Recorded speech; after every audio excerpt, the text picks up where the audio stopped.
A lone traveler halts his horse before a flickering lantern. The fog curls around a small stone building blocking the road, its single window glowing like a watchful eye. This is the domain of the medieval toll collector, a figure shrouded in far more mystery than the evening mist.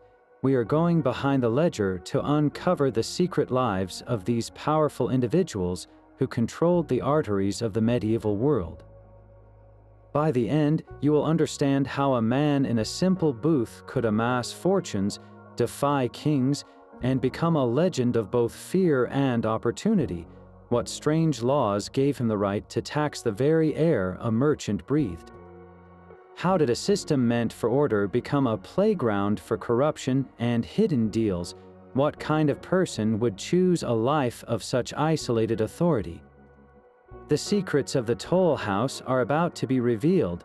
What do you believe was the greatest temptation for someone holding that much power over others? That stone building was far more than a simple booth. It was a miniature kingdom with its own laws and landscape. You would find these outposts at the world's natural choke points. A narrow stone bridge spanning a rushing river was a prime location, forcing every cart and traveler to cross its arch. A city gate was another, the final barrier between the chaotic freedom of the road and the ordered safety of the walls. High mountain passes, where the wind howled relentlessly, were also crowned with these small fortresses, controlling the only viable route for trade.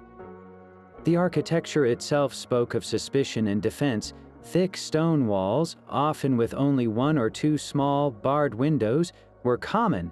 The door was heavy timber, sometimes reinforced with iron bands. It was less an office and more a stronghold designed to withstand both the elements and the occasional disgruntled merchant refusing to pay. Step inside this solitary realm, and you entered a space of stark contrasts. The main room was all business, dominated by a heavy wooden counter worn smooth by the passage of countless coins and forearms. Beneath this counter, or perhaps chained to a nearby wall, sat the strongbox, an iron-bound chest that was the very heart of the operation. Every collected penny, silver groat, and gold florin eventually found its way into that locked box, a constant temptation in an otherwise sparse life. Behind the public area, a cramped doorway might lead to the collector's living quarters. This was often just a small alcove with a straw pallet for a bed, a cold hearth for cooking meager meals, and a single candle for light. The air in these rooms was a permanent mixture of smells, the damp chill of stone, the metallic scent of handled coins, and the lingering odor of the road carried in on the cloaks of travelers. The soundscape of this place was a unique symphony. It began with the distant creak of an approaching cart, a signal that work was at hand.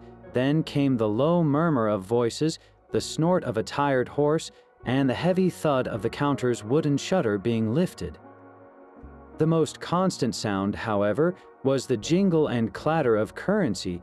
Coins were counted, inspected for clipping, and dropped into the strongbox with a definitive finality. This was a life of immense responsibility and profound isolation, a world contained within 4 damp walls where a man held authority over every soul who wished to pass. What kind of person could thrive in such a confined and demanding position, wielding power from a place of such solitude? Crossing that threshold meant entering a bewildering economic maze. The price of passage was never a single, simple fee, but a complex web of tolls and taxes that could confuse even the most seasoned merchant. First, consider the location, for the very ground you stood on determined the cost. A road toll was one thing, but crossing a bridge involved a separate bridge toll, its price reflecting the immense cost and prestige of its stone construction. Entering a city meant paying a gate toll, a fee for the protection of the walls, and if you wished to sell your goods, a market toll was due for the privilege of setting up a stall. The type of item you carried created another layer of calculation. A cart laden with heavy sacks of grain was taxed by the wheel, a measurement of the wear and tear on the road surface. A merchant driving a herd of 20 sheep would pay a different rate than one with 50, each animal counted as it clattered across the cobbles. Even a lone pilgrim, carrying nothing but a staff and a wooden bowl, might be asked for a small coin, a symbolic payment for the use of the king's highway. The method of payment was another labyrinth. While silver pennies were always welcome, many travelers paid in kind. A collector had to be a part-time appraiser, judging the value of a barrel of wine, a bundle of furs, or a side of salted bacon. Was the wool of high quality or coarse and matted? Was the iron ore pure or filled with worthless rock? His sharp eye and the weight of his authority decided the true value, a decision that could make or break a merchant's profit on a journey. This was not a simple transaction, but a nuanced negotiation where the collector held all the cards, assessing both the goods and the character of the person before him. The endless jingle of coins and the low grumble of merchants were the domain of a surprisingly varied cast of characters. The man behind the heavy wooden counter could be almost anyone. Often he was a minor noble, a knight, or a lord's third son, granted this lucrative post by a king or high lord as a reward for military service. This was a way for the crown to pay a debt without giving away precious land, turning a road or a bridge into a personal fiefdom. In the growing towns, a different type of individual sought the office. Wealthy burghers, successful merchants themselves, would purchase the right to collect tolls, seeing it as a stable and prestigious investment. They understood commerce better than anyone and knew exactly how to maximize profit from the constant flow of goods, yet many collectors were neither noble nor merchant. They were simply local men, chosen for their imposing physical presence and a rare, crucial skill, literacy. They needed to be tough enough to handle disputes with armed carters and clever enough to read a complex tariff list and keep accurate accounts. This combination of brawn and brains made them invaluable. So where did this leave the toll collector in the social hierarchy of the medieval world? He occupied a deeply conflicted space. To the traveling public, he was often a figure of mistrust and resentment, a necessary obstacle on the road. People whispered that he was corrupt, that his scales were dishonest, that he pocketed coins that should have gone to the king. Yet in his own community, he was a man of substance. The steady income from tolls, both official and unofficial, provided a life of financial comfort far above that of a common farmer or craftsman. He lived in a world of constant negotiation, wielding power from a small stone room, respected for his wealth but never truly loved for his profession. How did this unique position, balanced between respect and ridicule, open the door to incredible temptations and secret deals that lined the pockets of these gatekeepers of trade? That ledger book and iron strongbox were backed by the law of the land, a terrifying authority that transformed the toll collector from a mere merchant into a lord's enforcer. His word, spoken from that small stone window, carried the full weight of the crown or the local baron. For any traveler who dared to refuse payment or question his judgment, the consequences were swift and severe. The collector possessed the legal right to detain you, your animals, and your entire cargo right there on the spot. Your cart of valuable silks could be seized, your herd of oxen impounded, all held ransom until the toll, plus a hefty fine, was settled in full. For more stubborn individuals, or those without the means to pay, a dank cell in a nearby town jail awaited, a grim fate for a journey interrupted by a few missing coins. In remote mountain passes, or at a lonely bridge miles from any settlement, this power was almost absolute.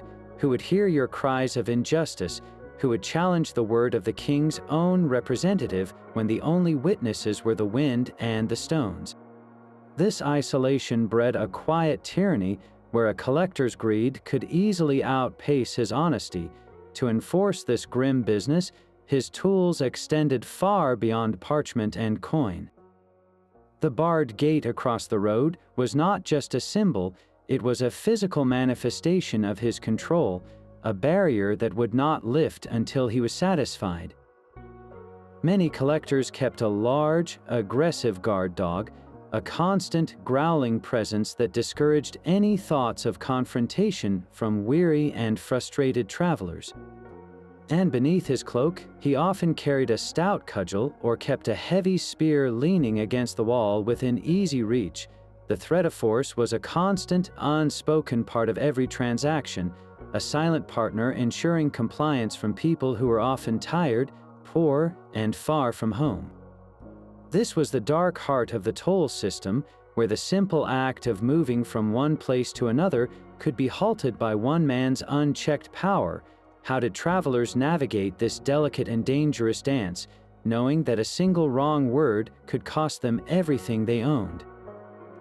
The leather-bound ledger was the true master of the toll house, its pages holding more power than the iron-bound chest. Every transaction, from a single pilgrim to a merchant's wagon train, was meticulously recorded in its columns. The collector's quill would scratch across the parchment, noting the date, the traveler's name or origin, the number of carts, the count of animals, and a detailed list of goods, from barrels of salted fish to bales of English wool. This was not merely bookkeeping, it was the legal proof of his duty. A single missing entry could be as damning as a missing coin, for his work was subject to the dreaded audit. Once a season, the Lord Steward would arrive unannounced, a stern figure who would cross-reference every line in the ledger against the collected funds. Any discrepancy, any unaccounted for payment, would come directly from the collector's own purse as a heavy fine. His accuracy was his shield, but what justified each and every one of those carefully inked entries? The collector had to navigate a labyrinth of charters and royal decrees, a tangled web of laws that could baffle a scholar. One parchment, granted by a long-dead king, might grant the right to collect a toll on cloth. Another, from the local bishop, could claim a separate fee for the very same product, arguing it was for the upkeep of a cathedral bridge. These documents were often centuries old, written in dense Latin, and frequently contradicted one another. The collector had to be a walking library of these obscure regulations, able to cite a specific clause to justify why a barrel of wine was taxed at 2 pence instead of 1. He wielded this complex legal knowledge as both a sword and a shield, a sword to demand the correct, often highest possible payment from a confused merchant, and a shield to defend his own actions against the scrutiny of the steward. This bureaucratic maze, filled with dusty scrolls and precise penmanship, was the invisible cage that both empowered and entrapped him, turning simple extortion into a perfectly documented affair. How could such a rigid system, built on records and rules, still be so easily manipulated for personal gain? For every toll collector guarding his ledger, there were a dozen travelers scheming to outwit him. This constant battle of wits gave rise to a shadowy art form, the medieval smuggler's craft. Imagine a merchant's wagon, its familiar creak, and grown a perfect cover for deception. Some carts were masterpieces of trickery, built with false bottoms that created a hidden compartment between the visible floor and the axles. A collector might see only a load of cheap firewood, never suspecting the bundles of expensive Flemish cloth concealed beneath his very feet. Other smugglers took to the cover of darkness, abandoning the main roads for ancient, overgrown trails known only to local guides. These midnight processions moved in silence, their cargo of untaxed wine and spices traveling under a blanket of stars, a direct challenge to the king's authority. The most daring trick of all was disguise. A seemingly poor pilgrim, his cloak ragged and his feet bare, might be carrying a fortune in uncut gemstones sewn into the lining of his sack. A farmer driving a single, sorry-looking cow could have its hollowed-out horns packed with fine silver needles. Each of these deceptions was a calculated risk, a silent declaration of war against the man in the stone house. The most legendary smugglers became folk heroes, their stories whispered in taverns. There was the tale of the miller of the march, who for years floated sacks of untaxed grain down river on a hidden raft, only loading his empty wagon for the official checkpoint. His downfall came not from a collector's sharp eye, but from a jealous rival who revealed his watery secret. This was a high-stakes game of cat and mouse where a single mistake meant financial ruin. The toll collector, in turn, grew ever more vigilant, learning to listen for the hollow sound of a false panel or to question the weary traveler whose story did not quite match his worn-out shoes. In this hidden war fought on muddy roads, who do you think held the real advantage, the watcher in his stone tower, or the countless shadows slipping through the night? The jingle of coins in the strongbox was a siren's song, a constant temptation for the man who recorded its every entry. His official compensation was a complex affair, a mix of salary and reward that varied wildly across the realm. Some collectors received a modest yearly wage from their lord, a fixed sum meant to ensure their loyalty. Far more common, however, was a system of percentages. A collector might be entitled to keep 1 penny from every 10 he gathered, a direct incentive to be thorough and relentless in his work. In a busy trading post, this legitimate cut could provide a comfortable living, transforming a humble gatekeeper into a man of local means. But the true allure of the position lay not in the official share, but in the vast gray area of unofficial profits that the system practically invited. The most straightforward scheme was simple overcharging. A merchant who did not know the precise toll for a cartload of hides could easily be convinced to pay an extra 2 pence. The collector would record the correct, lower amount in his ledger, and the difference would vanish into his own pouch, a silent tax that lined his pockets instead of his lord's treasury. This practice was so common that many travelers budgeted for it, accepting a small surcharge as the cost of a smooth passage. A more lucrative and dangerous method was the bribe. A wealthy merchant, his wagon heavy with undeclared spices, might slide a silver coin across the counter with a knowing glance. For that one payment, the collector's sharp eyes would grow suddenly dim. His ledger would remain blank for that cart, and the gate would swing open for contraband to pass freely. This silent agreement benefited both parties at the expense of the distant authority funding the road. The most brazen form of corruption was the invention of entirely fictitious tolls. A collector might cite a long-forgotten law or claim a new fee had been decreed for the upkeep of a non-existent bridge. A tired and confused traveler, faced with the collector's imposing authority and the threat of confiscation, would often pay this invented fee rather than risk a protracted and hopeless argument miles from any help. This was pure profit, extracted through intimidation and the clever use of a seemingly legitimate position. The role was not just a job, it was a prime opportunity for self-enrichment, a daily test of character where the rewards for dishonesty were immediate and substantial. How many men could resist such easy wealth when the only witness was a traveler who would be gone by morning? That same strongbox that promised wealth also painted a giant target on the collector's back. Every merchant who paid a toll was a potential informant for the bandits lurking in the surrounding woods. These outlaws knew the rhythms of the toll house better than anyone, aware that the iron-bound chest slowly filled with a week's worth of trade, a tempting prize of coin and goods just waiting to be taken.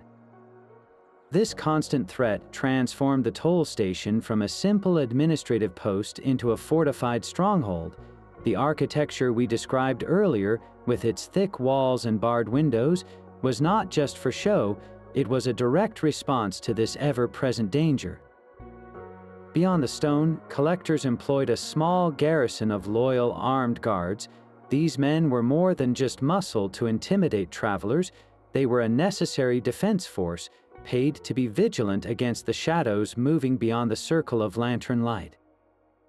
Their loyalty was paramount, for a guard tempted by a share of the loot could easily open the gate for an attack from within.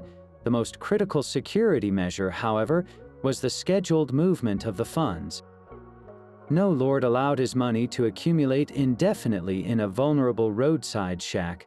On a strict schedule, perhaps once a week, a heavily armed convoy would arrive from the local castle or a trusted monastery. Under the watchful eyes of knights or professional men-at-arms, the strongbox would be emptied, its contents secured in locked chests, and transported away under armed guard.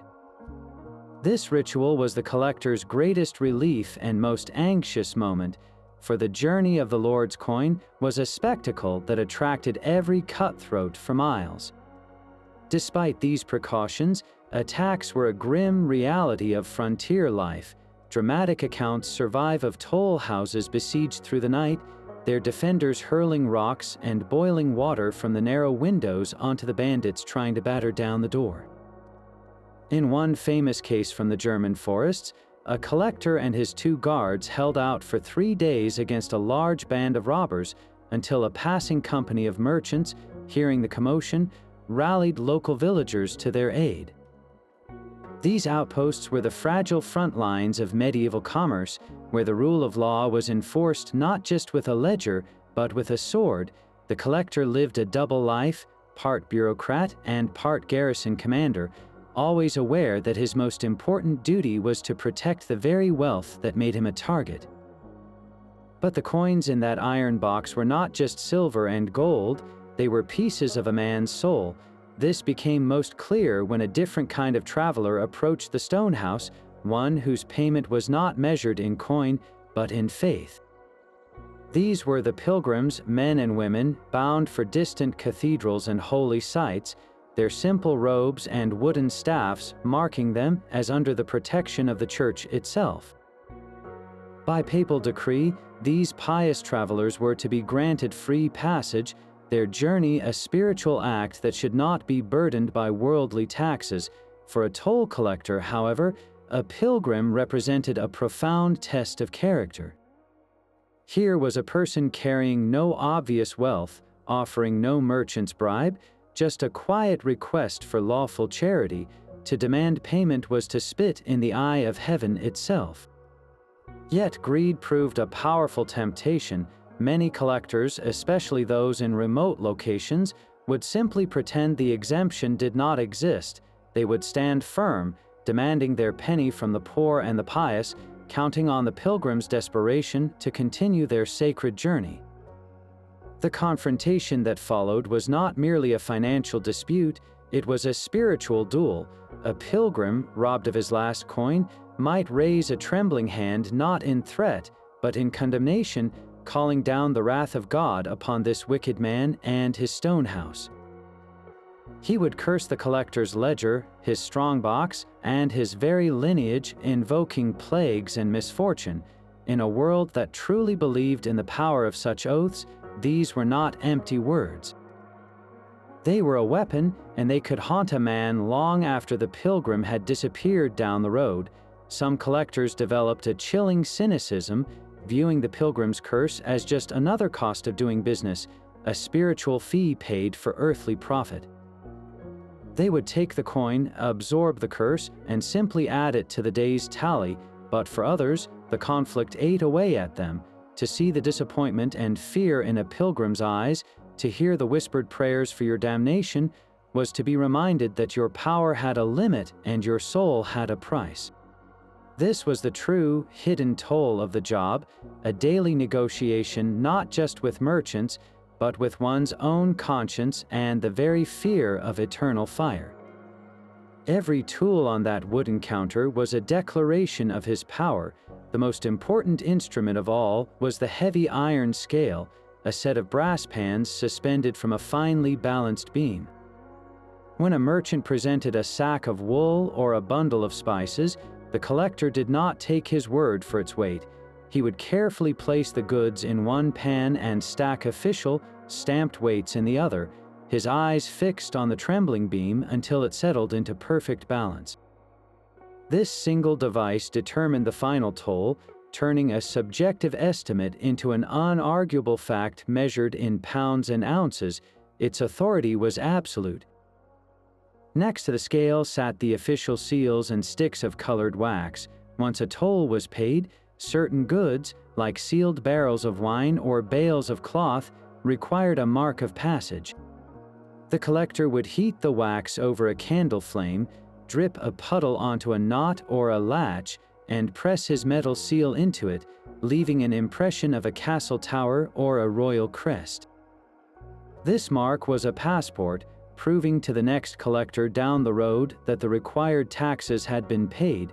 To break such a seal was a serious crime, a direct challenge to the system itself. Then there was the strongbox, the heart of the entire operation. This was no simple chest. It was a formidable object, crafted from thick oak and banded with iron, secured by 2 or 3 heavy locks. Each lock required a different key, and those keys were often held by separate individuals, the collector and a trusted guard or a local official. This division of responsibility was a deliberate check against temptation, ensuring that no single person could open the chest alone and secretly pocket its contents. Its very design spoke of the deep-seated mistrust that surrounded the flow of money. Finally, leaning against the wall within easy reach was the weaponry. The collector's world was one of enforced compliance, and not every traveler accepted his judgment peacefully. A heavy, lead-tipped club lay on the counter, a blunt instrument for discouraging arguments. For more serious threats, a long spear or a halberd, a fearsome axe-headed polearm, stood ready. In some outposts, the collector himself wore a sword at his hip, a clear signal that his authority was backed by steel. These were not ornaments, they were essential tools for a man who held wealth and power in a lonely place, a constant reminder that his duty balanced on the fine edge between commerce and conflict. Each item, from the delicate scale to the brutal club, served a single purpose: to transform the abstract power of a law into an undeniable physical reality for every soul who approached his window. The dry parchment of manor court rolls holds the echoes of these daily conflicts, preserving the voices of those who felt wronged. In one record from 13th century England, a traveling iron merchant named John of Lewes makes a formal complaint against a collector on the London road. He states under oath that the man demanded a toll of 3 pence for his cart, a full penny more than the lawful rate. When John protested, the collector threatened to seize his entire cargo of iron bars. The court roll coldly notes the collector was found guilty and fined, a small but clear victory for a common man against an overreaching power. These legal documents reveal the system's own mechanisms for justice, however slow and cumbersome they might have been. They show us that the reputation for corruption was not just a rumor, but a documented fact that the authorities themselves had to constantly police. But for every case that made it to the courts, 100 more went unchallenged, the extra pennies lost to the silence of a muddy road. This grim reality of exploitation found its way into the literature of the age, immortalizing the toll collector as a figure of popular scorn. Geoffrey Chaucer, in his Canterbury Tales, has his characters grumble about the petty officials who line their own pockets. One pilgrim speaks with weary familiarity of the gatekeepers who invent new fees for old roads, their greed a universal annoyance for anyone who traveled. These were not just fictional complaints, they were the shared experience of an entire society, captured in ink and poetry.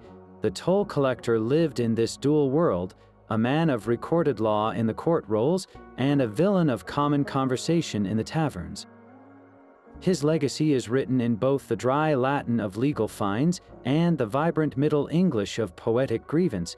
How many other stories of extortion and resistance were lost, swallowed by time and the simple desire to just move on down the road. The first light of dawn finds the collector already awake, stirring the embers of his small hearth as the world outside his stone walls begins to stir. His day begins not with the sun, but with the heavy, resonant thud of the outer bar being lifted from the great timber gate, a sound that signals the road is open for business. The early travelers are often the local folk, farmers driving a few sheep to a nearby market or carters with loads of firewood, their payments small and familiar, a quiet start to the long hours ahead. By mid-morning, the tempo quickens into a steady rhythm of commerce. A train of merchants' wagons arrives, their axles groaning under the weight of wool and wine. Now the collector's skills are put to the test. His hands move with practiced efficiency, weighing sacks of grain on his brass scales, counting the wheels on a long convoy of carts, his quills scratching rapidly in the ledger. He questions a cloth merchant from Ghent about the exact content of his bales, his ears attuned to the slightest hesitation in the man's reply. The air fills with the jingle of coins, the lowing of oxen, and the constant, murmured negotiations over the complex tariff lists. This is the heart of his work, a relentless flow of people and goods where his authority must remain unshakable. The midday sun brings a brief lull, a precious hour of relative quiet where he might eat a simple meal of bread and cheese at his counter. The silence is a temporary gift, broken only by the buzz of flies and the distant call of a crow. This peace is deceptive, for the afternoon often holds the day's greatest challenges. A well-dressed traveler with a single, heavily laden horse might present himself, the collector's eyes narrow as he inspects the panniers, his fingers tapping a suspiciously solid crate that was declared as containing only feathers. He insists on opening it, and the ensuing argument is a tense, quiet duel of wills, the traveler's face growing red with indignation as the collector remains unmoved, his hand resting near the lead-tipped club on the counter. Another merchant loudly disputes the bridge toll for his iron, claiming the rate is half what the collector demands. Voices rise, other travelers grow impatient, and for a few heated moments, the orderly flow of trade threatens to collapse into chaos. The collector must be a diplomat and an enforcer, using a mix of unwavering firmness and shrewd compromise to resolve the conflict and get the line moving once more. As the sun dips below the horizon, painting the sky in shades of orange and purple, the final cart of the day rumbles past, the heavy gate is lowered and barred shut, sealing the collector in with the fruits of his labor. In the flickering light of a single tallow candle, the real accounting begins. He empties the day's strongbox, a cascade of silver pennies, gold florins, and odd bits of bartered goods onto the wooden counter. He sorts the coins, stacks them into piles, and meticulously records the final totals in his ledger, the numbers a silent story of the day's journey. Every penny must be accounted for before the Lord Steward makes his next surprise visit. Finally, he gathers the coins into leather bags, locks them securely back inside the iron-bound chest, and places the heavy keys in their separate hiding places. The symphony of the road has faded, replaced by the crackle of the fire and the weight of his own solitude. He has been a judge, a warrior, and an accountant, all from behind a single stone window, and tomorrow, with the first light, the gate will groan open once again. That heavy ledger and iron strongbox did not always belong to a man. While the world of the medieval road was overwhelmingly male, the toll house sometimes fell under the control of a woman. This was not common, but it happened most often through the death of a husband. When a toll collector passed away, his widow could find herself inheriting not just his property, but his office and its immense responsibilities. The lord who owned the rights to the tolls cared less about gender and more about continuity and guaranteed revenue. A knowledgeable widow who could maintain the accounts and keep the money flowing was a far safer choice than appointing an untested stranger. So, a woman might suddenly find herself the sole authority at a remote bridge or a busy city gate, a position of power that defied the usual social order. Her challenges, however, were immense. Every transaction became a test. A merchant who might have grudgingly accepted a man's judgment would openly question hers. He might challenge her knowledge of the tariff lists, scoff at her appraisal of his goods, or simply refuse to pay, betting that a woman would lack the physical or legal force to compel him. To survive, these women had to be twice as sharp and unyielding as any man. They mastered the complex web of toll laws, their ledgers often more precise and detailed than those of their male counterparts, creating an armor of impeccable record-keeping. They learned to project an air of unshakable authority from that small stone window, their voices firm, their gaze steady, leaving no room for debate. Many employed trusted male servants or guards, not just for protection from bandits, but to add visible weight to their commands. Their success depended on an iron will, using the very system designed by men to carve out a space of genuine female autonomy. They were not just collecting coins, they were defending a hard-won foothold in a world that never expected them to be in charge. How did the travelers, used to dealing only with men, react when they found a woman holding the keys to the kingdom, her hand poised to record their passage in the ledger of the realm? The stone window of the toll house framed a miniature map of the medieval world. One moment, the collector might be bargaining in broken French with a wine merchant from Gascony, and the next, he was facing a stern, silent trader from the Hanseatic League, his fur-trimmed cloak smelling of the Baltic Sea.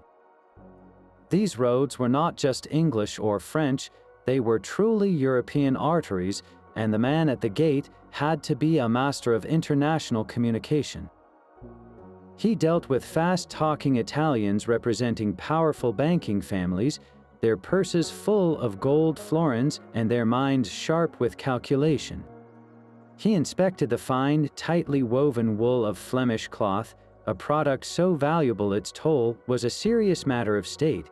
He even encountered goods from the far edges of the known world, spices from the Orient and silks that had traveled thousands of miles, all converging at his small station. How could one man possibly understand the dozens of languages and dialects that washed up at his door like flotsam from 100 different shores? The answer lay in a shared, rough and ready language of commerce known as the lingua franca. This was not a formal language with strict grammar, but a fluid pigeon of Italian, French, Greek, and Arabic words, all mixed together with plenty of hand gestures and expressive grunts. It was the common tongue of the Mediterranean and beyond, a practical tool for buying, selling, and most importantly, taxing. A collector might not know the Venetian word for sheep, but he knew the universal hand signal for counting them off, accompanied by the agreed-upon price per head. The counter became a stage for this performance. A merchant would lay a sample of his goods on the worn wood, a square of linen or a twist of peppercorns. The collector would feel its quality, smell it, sometimes even taste it, all while a rapid-fire negotiation took place in this hybrid language, punctuated by the clink of coins as a proposed price was physically demonstrated.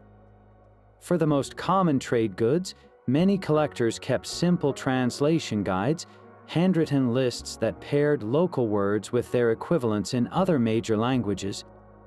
These were not dictionaries of poetry, but functional glossaries focused on numbers, measurements, and items like wool, iron, and wine. A single misunderstood word could mean the difference between a full toll and a costly diplomatic incident. This constant cross-cultural exchange made the toll booth an unexpected hub of global information. A collector was often the first person in a region to hear news from distant lands. The Italian banker might mention a war brewing in Lombardy that could disrupt the supply of silver, making coinage scarce. The Hanseatic merchant could complain about pirates in the North Sea, explaining why the price of amber was about to skyrocket. The toll collector, in his isolated stone room, became a repository of economic intelligence, his ears constantly tuned to the whispers of the world that passed before him.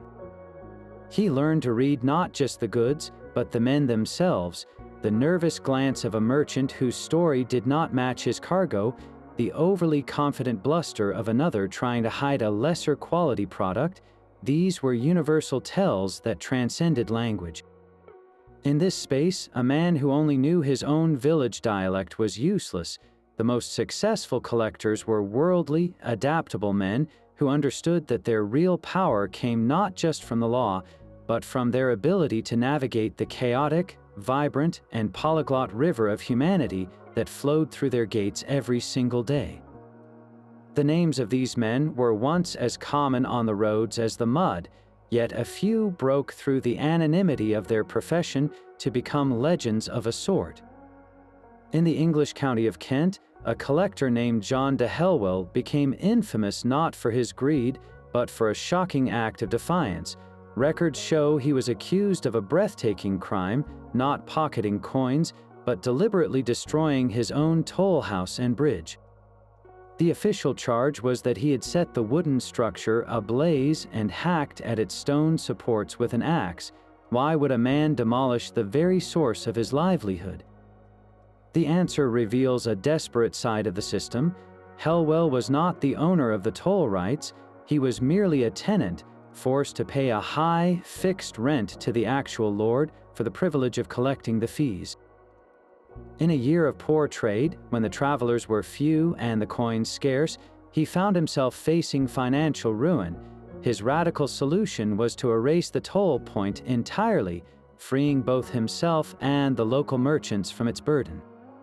He became a folk hero to some, a criminal to the authorities, a stark reminder that the man in the booth was sometimes as trapped by the system as those who passed through it. On the opposite end of the moral spectrum was the notorious case of the collectors at the London Bridge. For generations, the rights to collect the bridge tolls were held by a succession of men who turned corruption into an art form. They were known to employ a host of shady tricks, from using false weights that made a merchant's goods seem heavier, to inventing emergency repair fees for the bridge that never seemed to materialize into actual repairs. Their most audacious scheme involved a secret agreement with a local inn. They would deliberately delay travelers with endless inspections and spurious arguments until after the city gates had closed for the night. Stranded, the merchants had no choice but to pay for lodging at the one inn conveniently located nearby, an establishment that just so happened to be owned by the collector's cousin. This was a perfect closed loop of exploitation where the power to open a gate was leveraged into a monopoly on shelter. The corruption grew so brazen that it finally triggered a royal investigation, leading to the dismissal and fining of an entire team of collectors. Their story is a timeless lesson in how unchecked authority, even over something as simple as a bridge, can curdle into a petty tyranny that touches every aspect of a traveler's life. Yet there were also reformers. In the German lands of the 13th century, a tollkeeper named Werner von Bacharach was celebrated in local chronicles for his scrupulous honesty. He was known to personally compensate merchants if he discovered an error in his own calculations, a gesture of integrity so rare it was considered worthy of written record. He reportedly kept his ledger open for any traveler to inspect, a radical act of transparency in a profession built on opaque authority. These brief historical glimpses give us the faces behind the stone window, men driven by greed, desperation, or a stubborn sense of duty. Their legacies, preserved in court rolls and chronicles, force us to ask a difficult question. In that small stone room, with a strong box of silver and a ledger of laws, which kind of person would you have been? The wooden gate of a toll house could become a front line in a silent economic war. This was not merely about a few extra pennies from a merchant, It was about controlling the very lifeblood of a region's wealth. Lords and even kings understood that whoever commanded the roads commanded the purse strings, and they were willing to fight dirty for that privilege. Imagine two rival barons, their castles overlooking the same fertile river valley. The main trade road runs through the lands of Baron Henry, and his toll house collects a steady stream of revenue from the passing traffic. His rival Baron Geoffrey seethes with envy, so Baron Geoffrey devises a clever and ruthless strategy. He invests his own money to build a new, slightly longer bridge a few miles down river on his own property. He then makes a public decree that his bridge toll will be half the price of Baron Henry's. Almost overnight, the trade caravans divert their course. They take the slightly less convenient route to save money, and Baron Henry's toll house falls silent, his income drying up. This was a classic toll war, a form of economic sabotage fought with tariffs and geography instead of swords and siege engines. The poor collector in Baron Henry's now quiet booth was an unwitting casualty, his livelihood sacrificed in a noble's power play. The conflict could escalate even further. A king, angered by a rebellious baron's defiance, possessed the ultimate weapon. He could issue a royal decree abolishing the baron's right to collect tolls entirely. With the stroke of a pen, every toll house in that lord's domain would be shuttered. This was a catastrophic punishment. It instantly stripped the baron of a major source of his income, crippling his ability to pay his soldiers and maintain his castles. For the collectors, it meant immediate unemployment, their specialized skills suddenly worthless.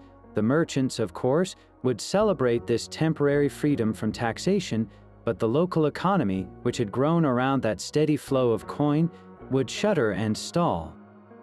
The man in the stone booth, for all his local power, was ultimately a pawn.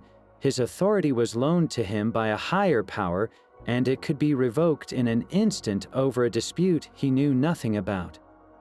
His daily struggle with merchants and smugglers was just a small battle in a much larger, hidden war for control of the medieval economy. How secure could any man's power be when it was built on a foundation that a distant king could dissolve with a single command? Every stone and timber of a toll house was deliberately placed to assert dominance over the landscape. The location itself was the first and most crucial layer of control. You would never find these checkpoints on a wide, open plain where a cart could simply veer off the road. They were engineered into the world's natural bottlenecks. A narrow stone bridge was the perfect site, its arch creating a single, unavoidable passage.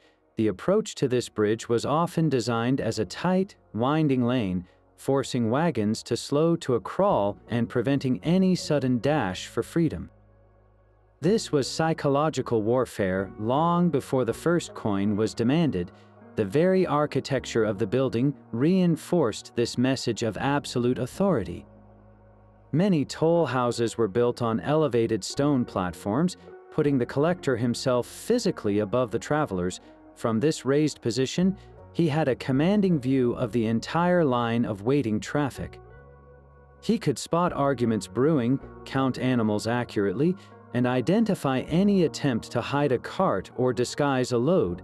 His small, barred window was set at chest height for a man on horseback or a person standing in a cart, forcing everyone to look up to meet his gaze.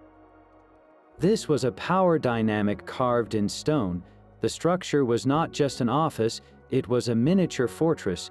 The thick walls were not only for defense against bandits, they were a barrier against the discontent of the crowd. A single heavy timber gate, often reinforced with iron spikes, could be dropped to block the road completely.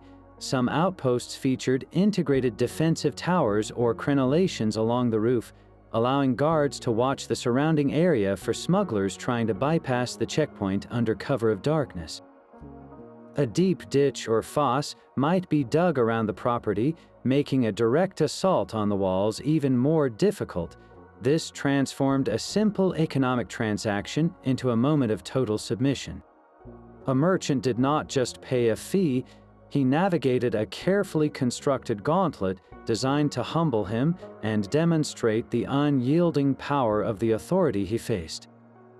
The toll house was a masterclass in controlled flow, a strategic choke point where geography and architecture worked in perfect harmony to squeeze revenue from every soul who passed. The strongbox was not always filled with the clatter of silver. For many travelers, especially those from remote villages, coins were a rare and precious commodity, not to be spent lightly on a journey. This reality forced the toll system to bend, creating a vibrant shadow economy where value was measured in goods and promises. A farmer driving his pigs to a city market might not have the required pence, but he could offer one of his animals instead. The collector, acting as a part-time butcher and trader, would have to assess the pig's health and weight, calculating its value against the toll, and perhaps even giving the farmer a few small coins in change. A barrel of ale, a bundle of firewood, a freshly caught salmon from a nearby river all became valid currency at the stone window. These items did not go into the iron-bound chest, of course. They went into the collector's own larder or were later sold by him in the local market, a personal profit that never appeared in the official ledger.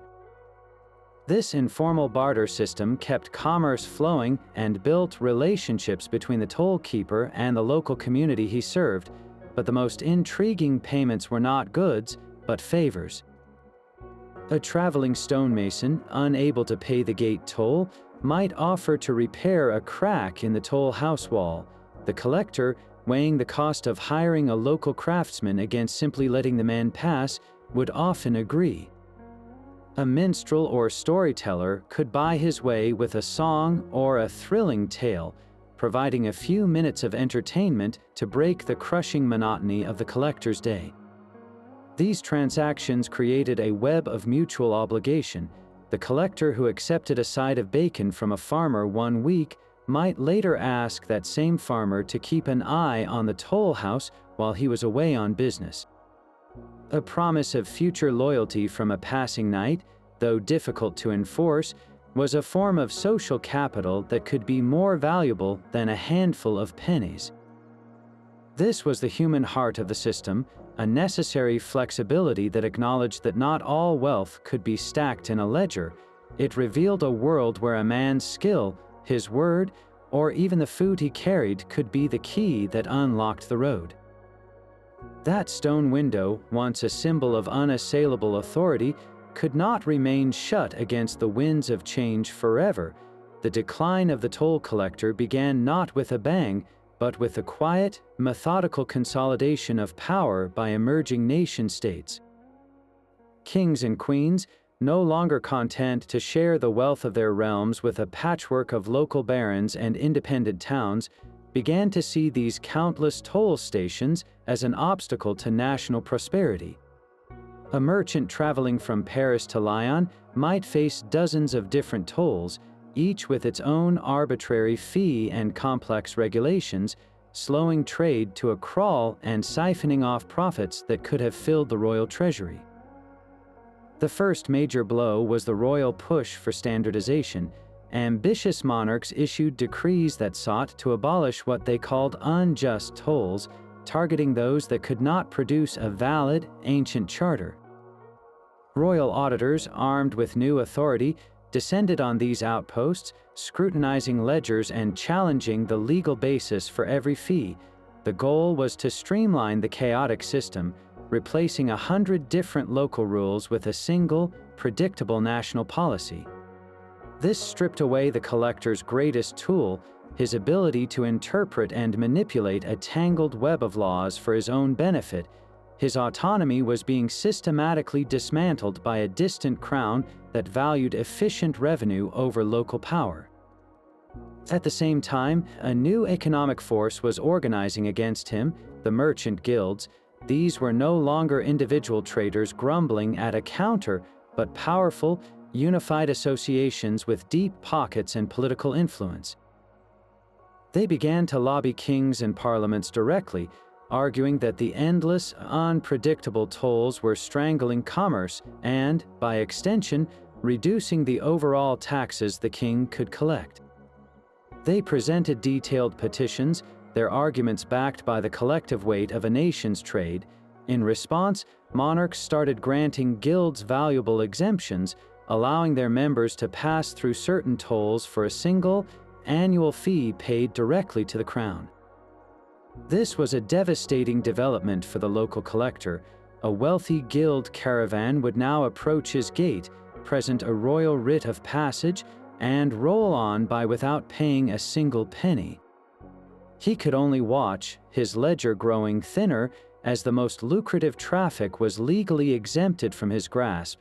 The very people he was meant to tax had organized and outflanked him, using their economic clout to rewrite the rules of the road. The final nail in the coffin was the rise of fundamentally new economic models. The old system was built on taxing goods as they moved, a concept that became outdated with the shift towards large-scale production and protected domestic industries.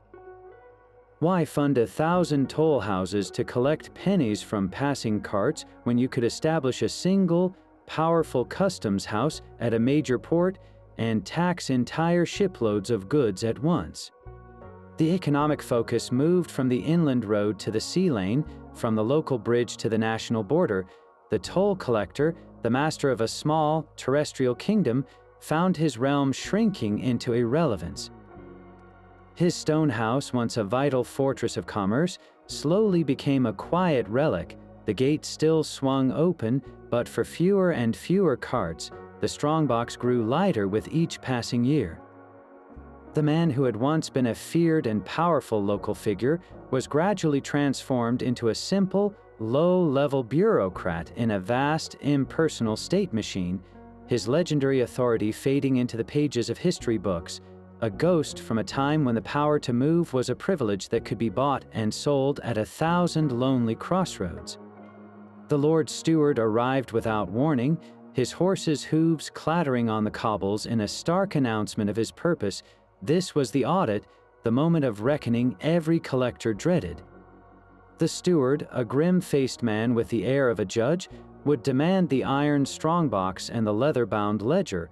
His first task was a brutal simplicity, counting every single coin, every bartered item, and comparing the physical haul against the collector's own meticulous entries. A single missing penny required an immediate explanation, but his investigation delved far deeper than a simple count. He would summon local merchants to give sworn testimony, questioning them under oath about the exact tolls they had paid on specific dates. Their words became a verbal ledger, cross-referenced against the official one. If a merchant stated he paid 3 pence for a cartload of grain on Tuesday, yet the ledger showed only 2, the collector was caught in a lie. The steward might even compare the toll house records with market sale documents from a nearby town. If the ledger showed a tax on 50 sheep passing through the gate, but the town market records only listed 30 being sold, it suggested 20 animals had slipped past the collector's notice, or more likely, his pocket. This was medieval forensic accounting, a painstaking process of matching stories to numbers and numbers to reality. The punishment for failure was severe and personal. Embezzlement was not just a mistake, it was a breach of trust that struck at the Lord's wallet. A collector found guilty faced crushing fines, often many times the value of the stolen amount, plunging him and his family into debt. For more serious theft, he faced public humiliation and the loss of his coveted position, his authority stripped away in an instant. In the worst cases, the cell that once held defiant travelers would become his new home, a stark reversal of fortune. The man who held the keys was now locked behind a door himself. This constant threat of exposure ensured that for every collector tempted by the siren song of easy silver, there was the chilling fear of the steward's unexpected shadow falling across his doorway. The same deep-seated resentment that filled the court rolls also echoed in the fireside tales of the common folk. Across Europe, the toll collector was transformed in folklore into a far more monstrous figure, a creature of myth who embodied every fear and frustration of the weary traveler. In the dark forests of Germany, he became the wild huntsman, a spectral figure who demanded an impossible toll from any soul brave enough to journey at night. In the marshlands of England, he was the will-o'-the-wisp, a flickering light that lured travelers from the safe path only to abandon them in the treacherous mire, a perfect metaphor for the false promise of an easy road. But the most enduring legend is that of the troll under the bridge. This creature, grotesque and powerful, does not ask for a simple coin. It demands a sacrifice, something precious, often the first living thing to cross. The traveler, trapped by geography and the monster's strength, is forced into a terrible bargain. This story is not just a fairy tale, it is a direct allegory for the real power dynamic at the Stone Toll House. The troll is the collector, a terrifying gatekeeper who controls a vital passage. The sacrifice is the toll, an extraction of wealth that feels like a piece of one's very livelihood. The entire narrative captures the helplessness of facing an authority that cannot be reasoned with, only appeased. These stories served a crucial purpose for the medieval psyche. They gave a monstrous face to an abstract economic system, turning a complex web of charters and taxes into a simple, terrifying adversary. By casting the collector as a mythical villain, the stories validated the people's anger and fear, transforming their daily economic struggle into an epic, moral conflict between the vulnerable traveler and a creature of pure greed. In the safety of the tavern or around the hearth, the farmer who had lost a precious chicken to a toll could nod along with the tale of the troll, his own small injustice reflected and magnified in a legend that promised, in some versions, a hero who would eventually outwit the beast. This folklore was the people's revenge, a way to ensure that the man in the stone booth, for all his worldly power, would forever be remembered in the popular imagination as a monster. Behind every coin counted and every toll demanded was a man wrestling with his own conscience. The psychology of the toll collector was a battlefield where greed, duty, and the simple need to survive clashed daily. It is too simple to brand them all as villains or to sanctify them as honest bureaucrats. The reality lived in the gray space between. For some, this was merely a difficult job, a means to provide for a family. They followed the tariff lists to the letter, took their legitimate percentage, and slept soundly at night, their integrity intact. They saw themselves as essential civil servants, maintaining the roads and bridges that everyone used, their fee a necessary price for order and safety. Yet for others, the position was an irresistible invitation to profiteer. The constant flow of wealth past their window, combined with their near absolute power in remote locations, twisted their sense of entitlement. They came to see the extra penny, the invented fee, not as theft, but as a well-earned bonus for enduring the isolation and verbal abuse from travelers. This was opportunism rationalized, a slow moral decay fueled by the belief that everyone was trying to cheat the system anyway, so why not get your share first? But perhaps the most compelling explanation is that many were simply trapped. A collector who was too lenient, who failed to collect every possible coin, would quickly find himself in trouble during the Lord's audit. His fine or dismissal would plunge his family into poverty. The system itself, with its complex laws and pressure to deliver consistent revenue, actively encouraged a certain level of ruthlessness. To be successful, to merely keep his post, a collector had to be hard, he had to be suspicious, he had to demand the maximum because his own survival and that of his loved ones depended on the full weight of that iron strongbox. So, was the man who overcharged a pilgrim a monster? Or was he a father ensuring his children ate that week? Was the collector who accepted a merchant's bribe corrupt, or was he pragmatically acknowledging a reality where a little extra silver greased the wheels of a harsh world? The toll house was not just a physical cage of stone, but a moral one where the choices were rarely between good and evil, but between one form of compromise and another. The silent stones of a forgotten toll house have their own stories to tell, whispered not in ledgers but in layers of soil. When archaeologists carefully peel back the earth at these ancient checkpoints, they uncover a physical diary of daily life, one fragment at a time. The most fundamental discovery is always the foundation itself, the carefully laid stones that outline the small, sturdy building. These footprints confirm the toll house's precise location, often revealing how it was strategically wedged into the landscape, its walls forming a literal bottleneck on the road. Finding the post holes for the great swinging gate is a moment of triumph as it physically maps the point of control, the very barrier that halted all travel. Then come the smaller, more intimate finds, a scatter of silver pennies and copper farthings, lost between floorboards or dropped in the mud, offers undeniable proof of the financial transactions that defined this place.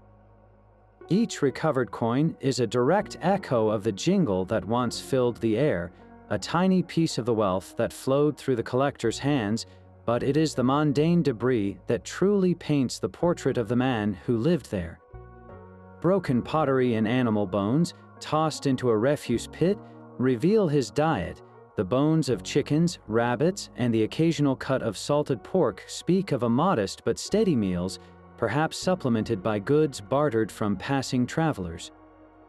A worn bone die or a set of gaming pieces hints at the long, lonely hours spent waiting between merchant trains, the quiet desperation for distraction.